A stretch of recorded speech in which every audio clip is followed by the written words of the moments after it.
You're listening to the New Hope Church podcast.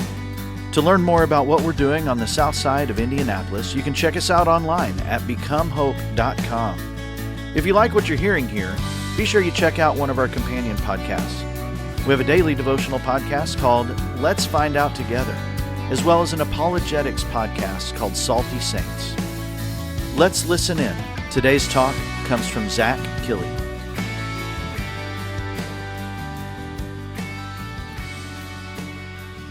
Good morning.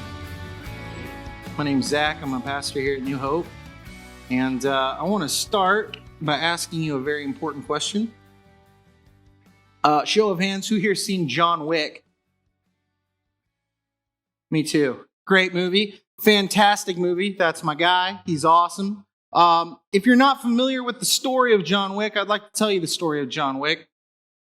The movie starts out with John, and we see that his wife has recently passed from cancer. And when she died, before she died, she went and she bought him a little beagle puppy. And she leaves him a note saying that she wanted to leave him something to remember her by and something that he could love, because John needs something to love. And so she leaves him this puppy. And so now that his wife is gone, he's got two things in life that he cares about. And that's that beagle puppy and a 1970 fastback Mach 1 Ford Mustang. And it is beautiful, and I want it. And so do the other people in the movie, which is where we're headed. John goes to the gas station and he's filling up his car, and this thug leans in and he says, "Nice car, how much?" And John says, "It's not for sale." So the kid rattles something off in Russian to him, smarting off. Well, John responds in Russian. So that's like, wait, why does he know Russian, right? And so that night, these thugs follow John home to his house, and John hears a bump in the night, so he wakes up. And he's going through his house, and he gets jumped by several of these thugs. And his puppy comes to his aid. And it comes up and it grabs the leg of one of the guys. And the guy turns around and he kicks the puppy as hard as he can, punting it across the room, instantly killing the beagle puppy. I know. That's what you're supposed to feel. Yeah, because then they steal his car. And John spends the rest of the movie killing everyone that had anything to do with anyone that had anything to do with this dog and this car coming out of the picture. And we watched that movie and we're like, oh my gosh, kill them all. Go get them. Kill them. They killed the puppy. They stole the car. We hate these guys. We love it. It's one of the greatest action movies ever made. You probably shouldn't watch it. It's incredibly violent, but it's so good. But the question is, should we get that excited about revenge films? Should we get that worked up and that invested in something about a guy killing countless people over a puppy dog? But we do. We do. But what does Jesus have to say about that? And so I want to go to Matthew 5:38 through 42, where Jesus says this. He said, "You've heard that it was said, an eye for an eye and a tooth for a tooth. But I tell you, don't resist an evil person. If anyone slaps you on the right cheek, turn to them the other cheek also. And if anyone wants to sue you and take your shirt, hand over your coat as well. If anyone forces you to go 1 mile, go with them 2 miles. Give to the one who asks you, and do not turn away from the one who wants to borrow from you." Okay? Where is this coming from? Where's an eye for an eye and a tooth for a tooth? What is that? If we go to Exodus, that's the second book of the Bible, God's people have been living in slavery for hundreds of years. They've been enslaved by the Egyptian people, and God sends the prophet Moses to go deliver the Israelites, God's chosen people, from Egypt. And so he brings them out of Egypt into freedom, but now Israel doesn't know how to live. They've been slaves forever. They've never known anything but slavery at this point. So God gives them a groundwork of laws to base everything off of in their society. And some of those are like, if you murder, the state will murder you back. If you steal, you will pay back what you stole, or you will pay back the amount that it's worth. If you injure somebody and they can't work, then you will pay for their time that they couldn't work, that they'll be compensated. And you'll pay for their medical bills, and you'll pay by making sure that they are healed. You'll spend time to make sure that they're healed. And so what does that do? That does three things. that says that, one, the punishment's fair, that the crime fits the punishment, that they're equal, right? It's not like, oh, if you kill somebody, you pay a fine and then you're good, or if you steal something, we put you to death. No, the crime fits the punishment. It's fair. What else does it do? It means that everybody's equal. Nobody's exempt. The law is the law. It doesn't matter if you're a king or you're a slave. The law is the law. If you break the law, you will get the same punishment as anyone else that broke that law. Nobody's above it. Nobody's beneath it. It's equal. It's fair. The third thing is it's a deterrent. It says, well, I don't want to do that. I don't want to steal something because then I've just got to pay it back. I don't want to hurt somebody, then I've just got to pay for their time off. It says, don't do the bad thing. It's stupid. You're just going to get bit in the end. It's going to find you out. And so we see this, eye for an eye, tooth for a tooth. Crime fits the punishment. It's fair. It keeps you from breaking the law. And Jesus says, yeah, that's all well and good. And it's true. He said, but I tell you, don't resist an evil person. What's that mean? Why that? There are groups of Christians, there are denominations of Christians or individual Christians. I've struggled with this when reading this passage that take it as this applies to all forms of evil. That we are not to resist evil. We are not to stand up in the face of evil. We're just supposed to lie down and take it. But I don't think that's what Jesus is saying here. This is not a call for pacifism in all situations. This isn't a call for never resisting evil. And I think you can prove it scripturally. Because here's my thing. The examples Jesus gives, he doesn't say, if somebody puts a sword to your throat, lean into it. He doesn't say, if somebody rapes your spouse, give them your daughter. Well, he doesn't say that. He says, if somebody slaps you across the cheek, give them the other cheek. If somebody wants your shirt, they're suing you for your shirt, give them your coat.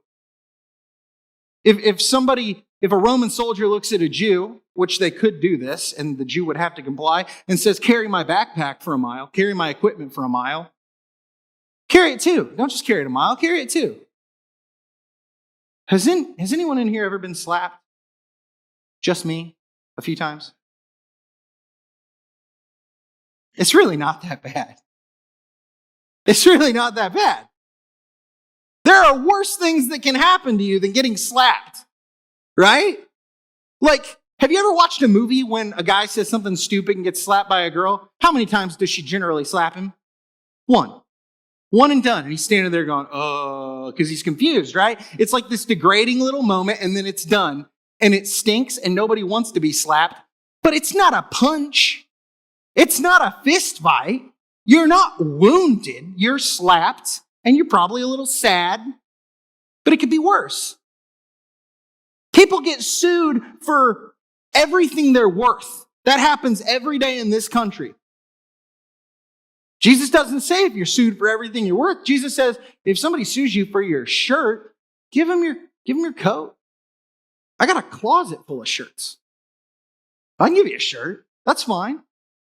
It's just a shirt. You can sew another one. You can buy another one. It's not that big of a deal. Give them your coat. And if somebody says, carry my equipment for a mile, is that really the worst thing that happened to you today? Give them another mile.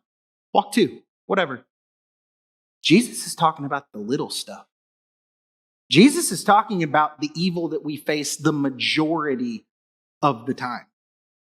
He's not talking about the great travesties that take place in the world. He's talking about the stuff that you and I face every single day. And he's saying, so what? Lean into it. Give them more than they ask for.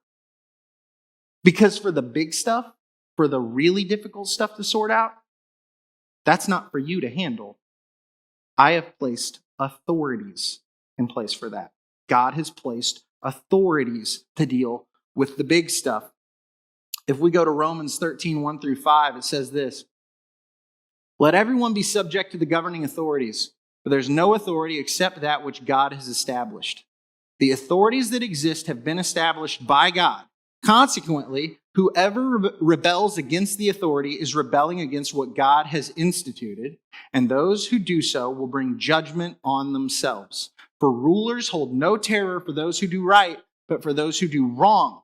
Do you want to be free from fear of the one in authority? Then do what's right and you'll be commended. For the one in authority is God's servant for your good. But if you do wrong, be afraid, for rulers do not bear the sword for no reason. They're God's servants, agents of wrath to bring punishment on the wrongdoer. Therefore, it's necessary to submit to the authorities, not only because of possible punishment, but also as a matter of conscience. God has given us authorities. There's not an authority in place, whether it be a police officer or a king, that God didn't give the okay on. They're there for a reason. And so we are to comply. Now, I want to say that I understand there are situations where it's like, well, how does my government protect me from that? Like, what about home defense? What about self-defense? What if somebody's attacking me or somebody's attacking somebody else in a crowd and there's no police around, there's no authorities around? That's the outlier. That's different. If you're in that situation and you're armed and you can take out that threat to save human lives, to preserve human life, do it. When you read the Old Testament, it says if if somebody breaks into your house in the middle of the night and you take their life, there is no bloodshed on your hands. You're not guilty because you're protecting the people in your house. Somebody breaks in the middle of the night because they want to do harm, and you're protecting people, and you're not guilty. But those are outlier sorts of situations. For everything else, we let the authorities that have been placed there by God hash them out. That's what we should do. Now, I also understand that there are times when authorities don't do what they're supposed to do. Right? There's police that are corrupt. There's kings that are corrupt. There's presidents that are corrupt. There's judges that are corrupt. There are people that don't do what God has called them to do. But understand this, if somebody's been placed in a position of authority by God, they are to be a minister of God's wrath.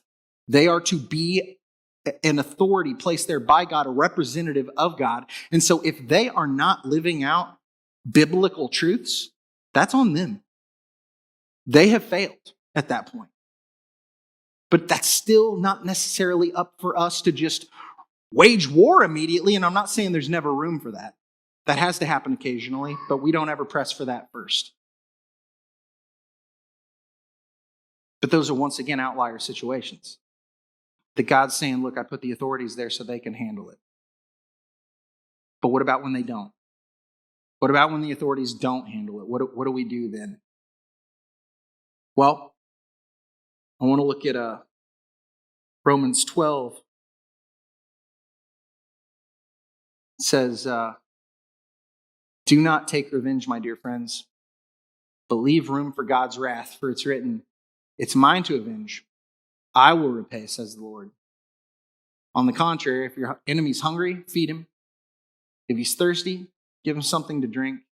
In doing this, you will heap burning coals on his head. Now, like I said before, if there's the authorities in place that aren't doing what they're doing, I think we should look at what Jesus did in the face of authorities that weren't living right.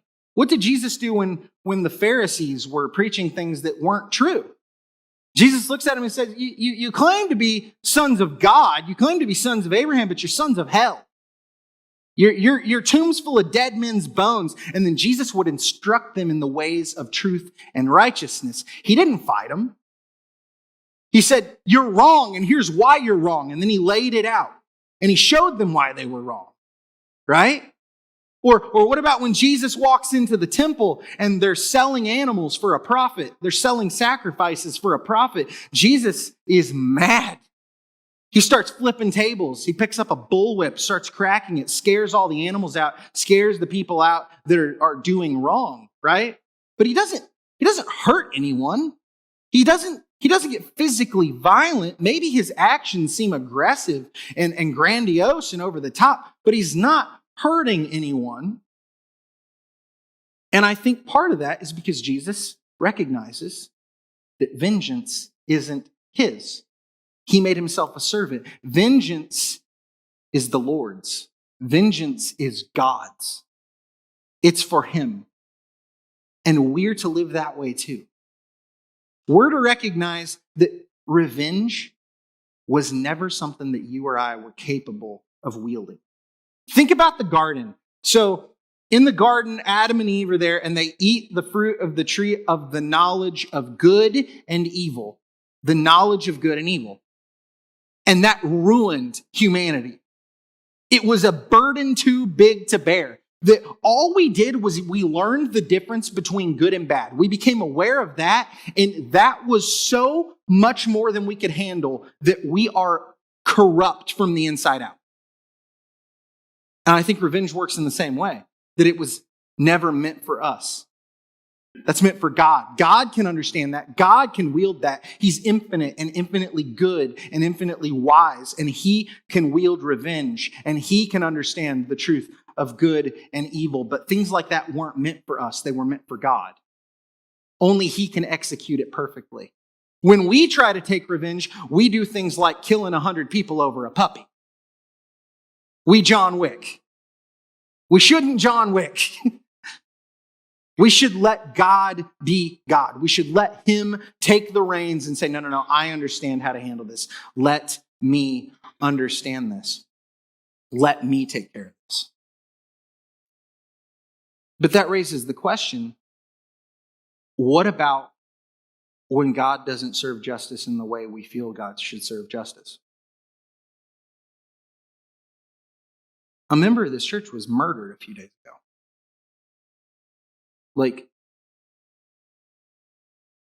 The thing is, the man that did it killed himself afterwards. There's no more justice to be served. But somehow things still feel empty. It didn't fix it. It didn't make it right.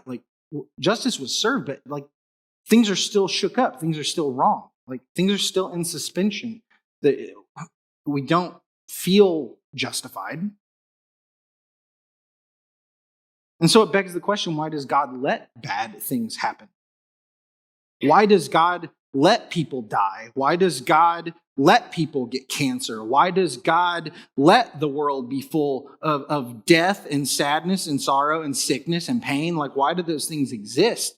Because when we talk about things like this and God being just, we expect that to be true. So why does he let those things happen? And at the end of the day, the truth of the matter is an answer that we don't always like, but it's because he loves us.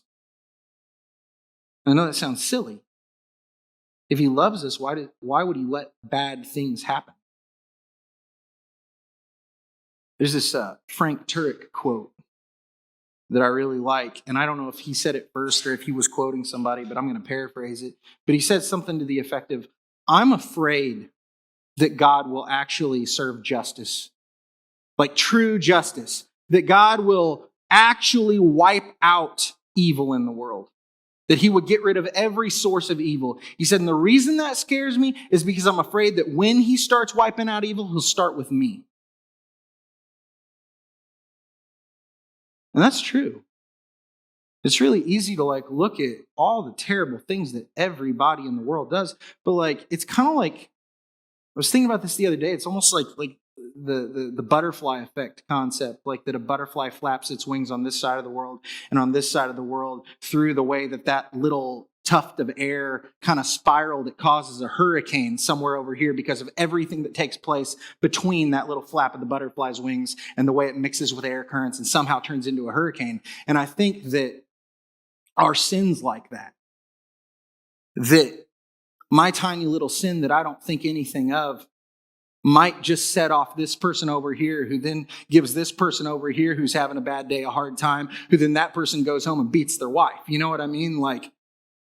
Does it all just stack up like that we're all just equally guilty for every bad thing that happens in this world? And so if God was truly just nothing but justice, nothing but truth, not a single one of us would be sitting in this room right now. But that's not all God is.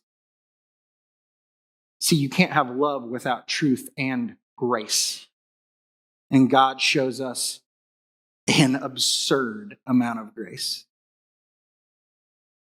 That not a single one of us is worthy of life because we're all sinners and we're all broken and we're all guilty. And he says, no, I love those people and I'm going to send my son to save them.